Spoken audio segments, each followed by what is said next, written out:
नमस्कार विद्यार्थी मित्रांनो, स्वागत आहे तुमचं आपल्या या यूट्यूब चॅनलवर। तुम्ही जर या चॅनलवर नवीन असाल तर सबस्क्राईब करायला विसरू नका। आज आपण पाहणार आहोत वर्ग 8वी विषय विज्ञान प्रथम घटक चाचणी परीक्षा क्रमांक 1 2021-2022 उत्तरासहित। या अगोदरच्या व्हिडिओमध्ये मी तुम्हाला सोडवण्यासाठी घटक चाचणी पाठवली होती। बऱ्याच विद्यार्थ्यांनी सोडवली असेल अशी आशा करते आणि जर सोडवली नसेल तरी सोडवण्याचा प्रयत्न करा आणि चेक करण्यासाठी या उत्तराचा आधार घ्या। घटक चाचणीसाठी वेळ होता 1 तास, गुण 25। अभ्यासक्रम होता प्रकरण 1, 2, 3, 4, 5 आणि सूचना। पहिली सूचना, सर्व प्रश्न सोडवणे आवश्यक आहे। दुसरी सूचना, नवीन प्रश्न नवीन पानावर लिहावेत। तिसरी सूचना, उजव्या बाजूचे अंक गुण दर्शवतात। चला तर मग घटक चाचणीमध्ये आलेल्या प्रश्नांच्या उत्तर लिहिण्याला सुरुवात करूया। प्रश्न पहिला अ, रिकाम्या जागी योग्य शब्द लिहा। गुण आहे 3।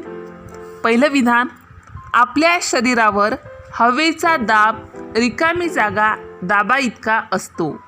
पर्याय, वातावरणीय, समुद्राच्या तळावरील, अंतराळातील। उत्तर आहे पर्याय क्रमांक 1, वातावरणीय।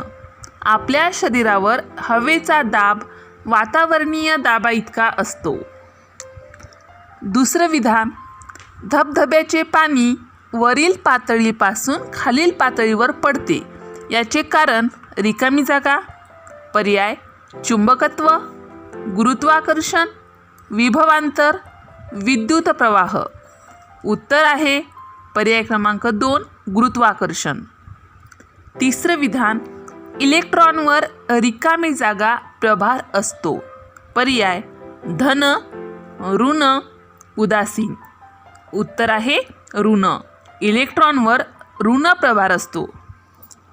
अशा प्रकारे प्रश्न पहिला अ, रिकाम्या जागी योग्य शब्द लिहा, हा 3 गुणासाठी आलेल्या प्रश्नाचे उत्तरं आपण अगदी व्यवस्थित पाहिले आहेत। प्रश्न पहिल्यामध्ये ब आहे, माझा जोडीदार शोधा। तर हा जोड्या लावासारखा एक प्रश्न परीक्षेमध्ये येतो। त्यामध्ये प्रश्नामधील जोड्या आहेत विषाणू, आदिकेंद्रकी, शैवाल, बॅक्टेरियोफेज, जीवाणू, क्लोरेला। आता त्याचं उत्तर बघा, विषाणू, बॅक्टेरियोफेज, शैवाल, क्लोरेला, जीवाणू, आदिकेंद्रकी। अशा प्रकारे आपण योग्य जोडीदार शोधा हा प्रश्न पूर्ण केला आहे। प्रश्न पहिल्यामध्ये क, दिलेल्या पदार्थांच्या नावाचे किंवा मूलद्रव्यांचे संज्ञा व सूत्र लिहा। गुण आहे 3। एका मूलद्रव्याची संज्ञा आणि सूत्र लिहिण्यासाठी 1 गुण आहे। असे 3 मूलद्रव्यांची नावे दिली आहेत। पहिले आहे ऑक्सिजन। ऑक्सिजनची संज्ञा आहे O। ऑक्सिजनची संज्ञा काय आहे? O आणि त्याचं सूत्र आहे O2। दुसरं मूलद्रव्य आहे हायड्रोजन। हायड्रोजनची संज्ञा आहे H आणि हायड्रोजनचं सूत्र आहे H2।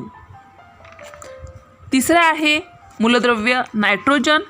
नायट्रोजनची संज्ञा आहे N आणि नायट्रोजनचं सूत्र आहे N2। आता या ठिकाणी O, O2, H, H2, N, N2 असं संज्ञा आणि सूत्र आलं आहे, परंतु प्रत्येक वेळी असंच येत नाही। त्यामुळे हे संज्ञा आणि सूत्र आपल्याला पाठ करणे आवश्यक आहे।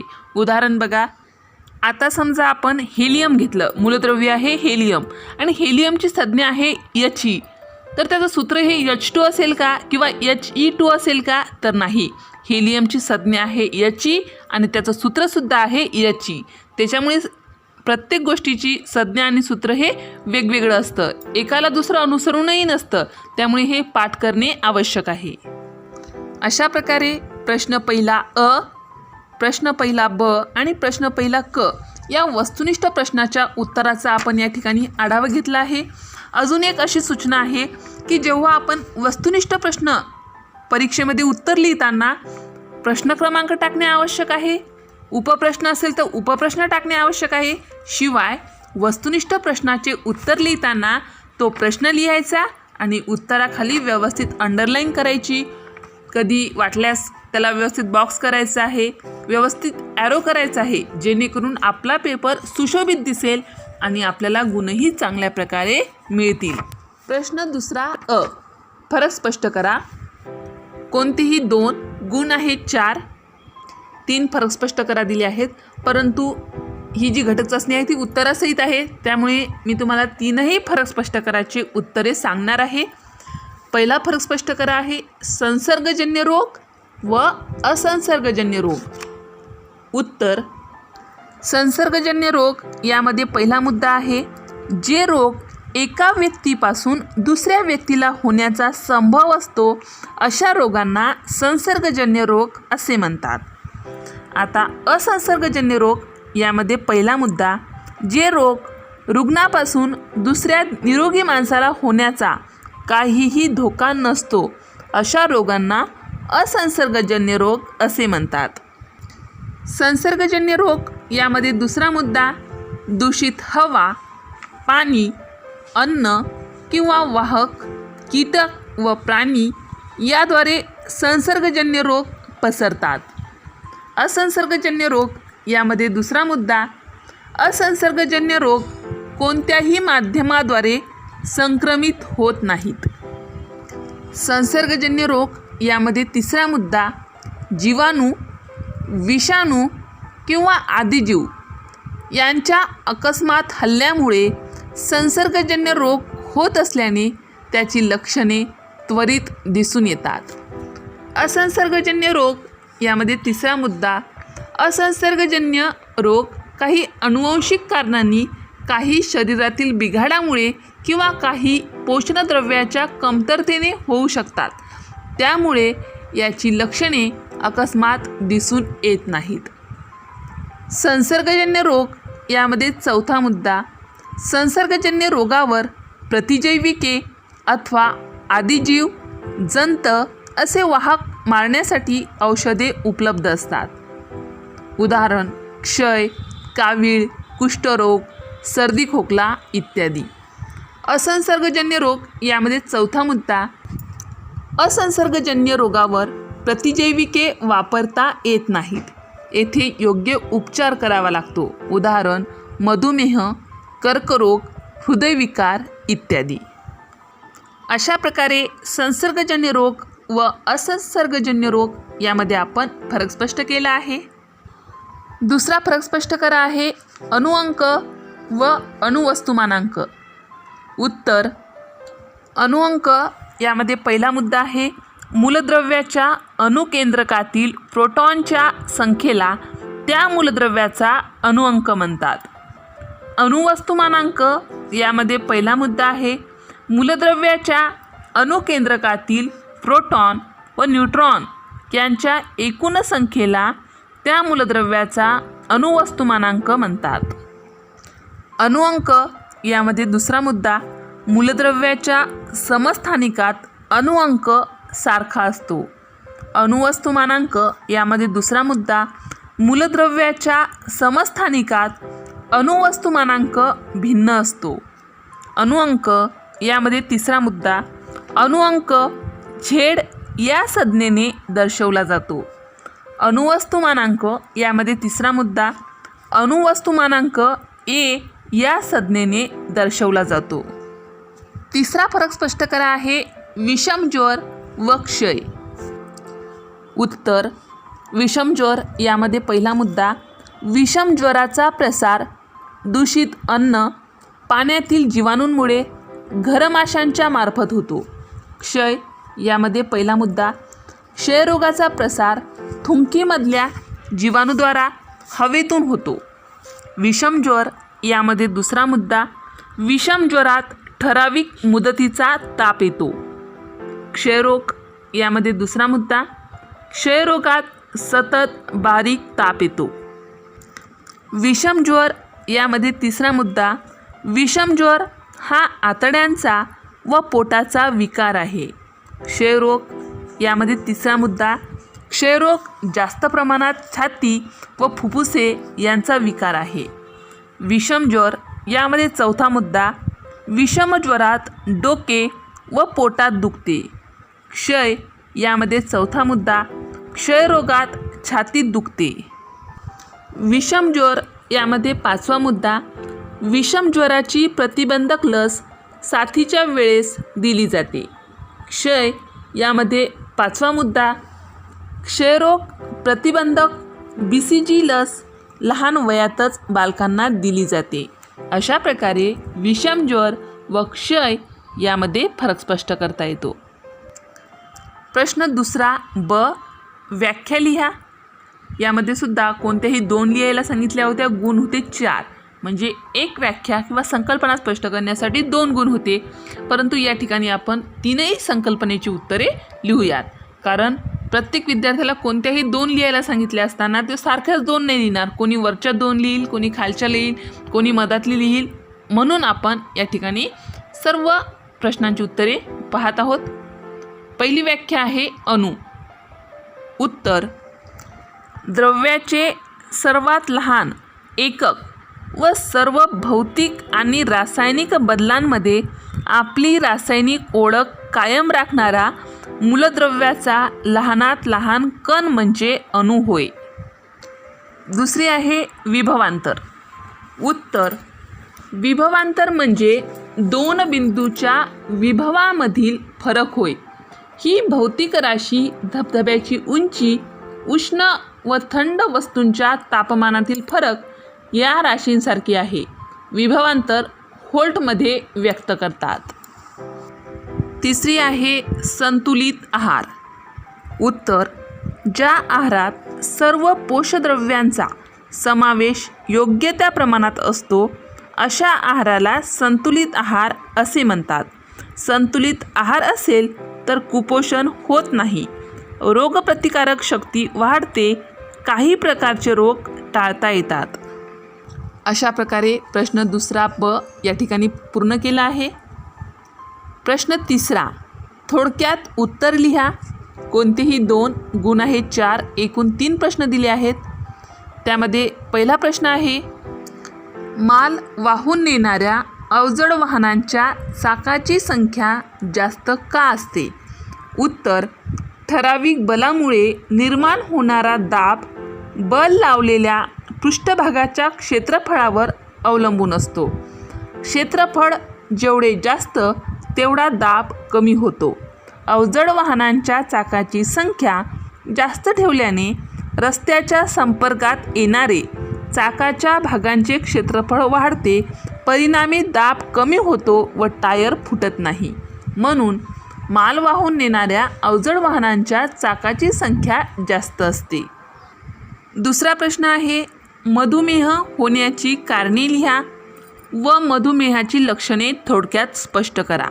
उत्तर, अयोग्य जीवनशैली म्हणजे चुकीचा आहार, विहार, व्यायामाचा अभाव, अतिरिक्त मानसिक ताण तणाव, संप्रेरकांचे अनियमित स्रवणे इत्यादी मधुमेहाची ही मुख्य कारणे आहेत. आता मधुमेहाची लक्षणे थोडक्यात लिहूया. मधुमेहाच्या लक्षणात महत्त्वाचे म्हणजे वरच्यावर मूत्रविसर्जनास जावे लागणे, तसेच या रुग्णांना अतिशय तहान लागत असते, वजन देखील भराभर कमी होते, तर ते कधी अचानक वाढते. या लक्षणांकडे दुर्लक्ष करणे योग्य नाही. अशा प्रकारे मधुमेहाची कारणे व थोडक्यात मधुमेहाची लक्षणे स्पष्ट करता येतात. तिसरा प्रश्न, कवकांचे पोषण कसे होते? उत्तर, बहुसंख्य कवकातील पोषण पद्धती मृतोपजीवी आहे. प्राण्यांच्या आणि वनस्पतींच्या कुजलेल्या कार्बनी पदार्थावर कवके जगतात. कार्बनी पदार्थांपासून अन्न शोषण करून त्यांचे पोषण होते. अशा प्रकारे कवकांचे पोषण होत असते. अशा प्रकारे प्रश्न तिसरा, थोडक्यात उत्तरे लिहा. हा प्रश्न आपण व्यवस्थित त्या प्रश्नामधील किंवा त्या प्रश्नाच्या उत्तराचा अभ्यास केला आहे. हा प्रश्न चौथा, सविस्तर उत्तरे लिहा. कोणताही एक लिहायचा आहे. गुण आहेत 4. या ठिकाणी 2 प्रश्न दिले आहेत. आता आपण दोन्ही प्रश्नाच्या उत्तराचा अभ्यास करणार आहोत. प्रश्न पहिला, मूलद्रव्यांची संयुजा म्हणजे काय? संयुजा, इलेक्ट्रॉन संख्या व संयुजा यांच्यातील संबंध काय ते लिहा. उत्तर संयुजा मूलद्रव्याच्या इतर मूलद्रव्यांशी संयोग पावण्याच्या क्षमतेला संयुजा म्हणतात. आता संयुजा इलेक्ट्रॉन. अणूची संयुजा त्याच्या बाह्यतम कवचाच्या इलेक्ट्रॉन स्वरूपणावरून ठरते. त्यामुळे बाह्यतम कवचाला संयुजा कवच म्हणतात व बाह्यतम कवचातील इलेक्ट्रॉन म्हणजे संयुजा इलेक्ट्रॉन होत. हेलियम व निऑन या दोन्ही वायुरूप मूलद्रव्यांचे अणू इतर कोणत्याही अणूबरोबर संयोग पावत नाहीत. ही मूलद्रव्ये रासायनिकदृष्ट्या निष्क्रिय आहेत, म्हणजेच त्यांची संयुजा शून्य आहे. हेलियमच्या अणूत 2 इलेक्ट्रॉन असतात व ते के या पहिल्या कवचात सामावलेले असतात, म्हणजेच हेलियमचे बाह्यतम कवच पूर्ण भरलेले असते. यालाच हेलियममध्ये इलेक्ट्रॉन द्विक असते असे म्हणतात.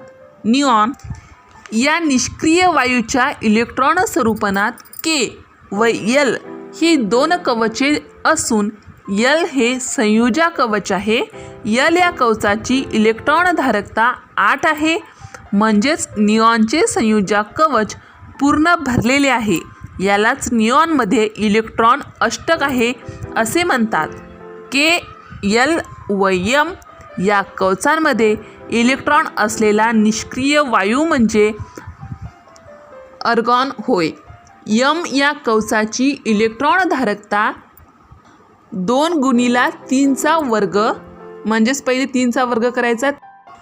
3चा वर्ग म्हणजे 3 गुणिला 3 करायचे आहे. 3 त्रिक 9 आणि 9 गुणिला 2 केल्यानंतर 9 दोन्ही 18, म्हणजेच 2 गुणिला 3चा वर्ग बरोबर 18 आहे. परंतु अर्गॉनमध्ये यम या संयुजा कवचात फक्त 8 इलेक्ट्रॉन आहेत. याचा अर्थ निष्क्रिय वायूंच्या संयुजा कवचात 8 इलेक्ट्रॉन असतात, म्हणजे संयुजा कवचात इलेक्ट्रॉन अष्टक असते. इलेक्ट्रॉन अष्टक किंवा द्विक पूर्ण असते तेव्हा संयुजा शून्य असते. निष्क्रिय वायू वगळता इतर सर्व मूलद्रव्यांच्या अणूमध्ये इतर अणूंबरोबर संयोग पावण्याची प्रवृत्ती असते, म्हणजेच त्यांची संयुजा शून्य असते. हायड्रोजनच्या संयोगाने तयार झालेल्या रेणूंच्या सूत्रावरून उदाहरण H2HCl हायड्रोजनची संयुजा 1 आहे.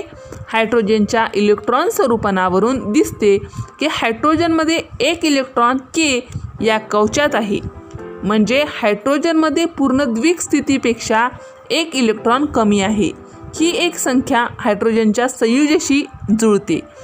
सोडियमच्या 2, 8, 1 या स्वरूपणावरून समजते की सोडियमच्या संयुजा कवचात 1 इलेक्ट्रॉन आहे आणि NaCl, NaH अशा रेणूसूत्रांवरून समजते की सोडियमची संयुजा 1 आहे. याचा अर्थ असा आहे की मूलद्रव्यांची संयुजा व त्यांच्या संयुजा कवचातील इलेक्ट्रॉन संख्या यात काहीतरी संबंध आहे. अशा प्रकारे आपण या प्रश्नाचे उत्तर अगदी सविस्तर पाहिले आहे. सविस्तर उत्तरे लिहामध्ये दुसरा प्रश्न आहे, फिटाकर यांच्या पद्धतीचे गुणदोष लिहा. उत्तर पहिले फिटाकर यांच्या पद्धतीचे गुण लिहूया. गुण आहेत, फिटाकर यांनी ज्या पद्धतीने वर्गीकरण केले आहे ते अतिशय शास्त्रीय पायावर आधारित आहे. आदिकेंद्रकी सजीवांना निराळ्या गटात समाविष्ट करण्यात आले आहे. आदिकेंद्रकी सजीव इतर सजीवांपेक्षा निराळे असतात, त्यामुळे हा समावेश योग्य ठरतो. सर्व एकपेशीय दृश्यकेंद्रकी सजीवांचा समावेश प्रोटिस्टा या सृष्टीत केल्यामुळे युग्लिनासारख्या वादग्रस्त एकपेशीय सजीवाचे नेमके वर्गीकरण करता आले.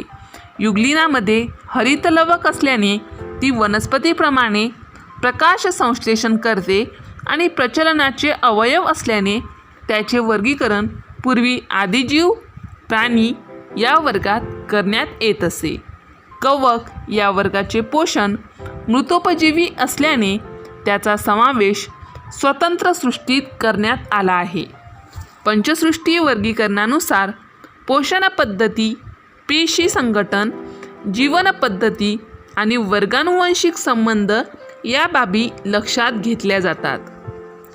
यामुळे व्हिटाकर यांनी मांडलेली पंचसृष्टी वर्गीकरण पद्धती ही अचूक ठरते. हे आहेत व्हिटाकर यांच्या वर्गीकरण पद्धतीचे गुण. यानंतर व्हिटाकर यांच्या वर्गीकरण पद्धतीचे दोष पुढीलप्रमाणे.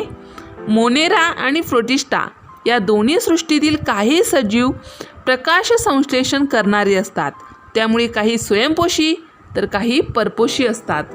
तसेच या दोन्ही सृष्टीतील काही सजीवांना पेशीभित्तिका असते तर काहींना नसते. विभिन्न लक्षणे दाखवणारे सजीव प्रोटिस्टा या सृष्टीत एकत्र गटात टाकण्यात आले आहेत. वनस्पती, प्राणी आणि कवच या तिन्ही सृष्टीत त्यांच्या उत्क्रांतीच्या सुरुवातीच्या टप्प्यातील सजीवांचा समावेश करण्यात आला नाही. उदाहरण, प्राणीसृष्टीत अमिबासारख्या एकपेशीय प्राण्याचा समावेश नाही. यामुळे संदेह निर्माण होऊ शकतो. तसेच शैवाल जर एकपेशीय असतील तर त्यांना प्रोटिस्टा सृष्टीत आणि बहुपेशीय असतील तर त्यांना वनस्पती सृष्टीत समाविष्ट केले जाते. प्रत्यक्षात एकपेशीय आणि बहुपेशीय शैवालात खूप साम्य आहे, परंतु व्हिटाकरच्या वर्गीकरण पद्धतीने ते एकमेकांपासून खूप दूरच्या गटात गेले आहे. ऑलहॉक्स व क्लॅमिडोमोनास यासारख्या शैवाल प्रजाती प्रोटिस्टामध्ये समाविष्ट केल्या जात नाहीत.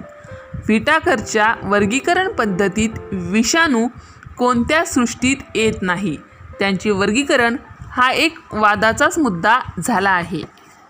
अशा प्रकारे व्हिटाकर यांच्या वर्गीकरण पद्धतीचे गुणदोष अगदी सविस्तर आपण लिहिले आहेत. अशाच प्रकारचे स्वाध्याय संबंधित, घटक चाचणी संबंधित, घटक चाचणीच्या उत्तरासहित तसेच निबंध, पत्रलेखन याविषयी कोणतेही व्हिडिओ पाहण्यासाठी, एकंदरीत आपल्या शालेय जीवनातील आपल्याला जे उपयुक्त व्हिडिओ आहेत ते पाहण्यासाठी या चॅनलला सबस्क्राईब करा. आमचे हे व्हिडिओ लवकरात लवकर तुमच्यापर्यंत पोचण्यासाठी बाजूला दिलेल्या बेल आयकॉन बटनवर क्लिक करा. तुम्हाला जर हा व्हिडिओ आवडला असेल तर लाईक करा. काही समस्या असतील, काही अडचणी असतील तर कमेंट करा. हा व्हिडिओ जास्तीत जास्त तुमच्या मित्रमैत्रिणीमध्ये शेअर करा. आमचा हा व्हिडिओ शेवटपर्यंत पाहिल्याबद्दल धन्यवाद.